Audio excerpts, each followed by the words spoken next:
Hello மக்களே, இது என்னோடய ஃபஸ்ட்டு விலாக். பாலக்காடு கிளம்பணும், அப்போ எடுக்கப்பட்டது தான் இந்த விலாக். கொஞ்சம் ஃபன் இருக்கும், ஏதோ முடிஞ்ச அளவுக்கு எடுத்திருக்கேன். இங்கே ஒருத்தர் பார்க்குறானே, இவனை தான் கொஞ்சம் கன்வின்ஸ் பண்ணி கூப்பிட்டு போனோம். கன்வின்ஸ் பண்ணால் 2 நிமிஷம் தான் ஆச்சு. லூசு பையன்.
ஸ்டைலாக நம்ம வந்து ட்ரெயினை பிடிக்கிறதுக்கு வந்திருக்காங்க.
ஸோ இதோட வீடியோ முடிஞ்சு.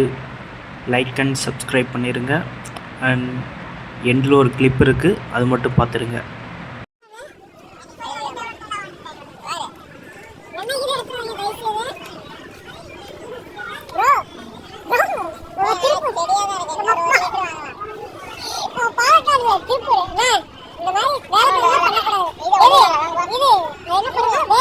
ஷூட்டிங் போலாம்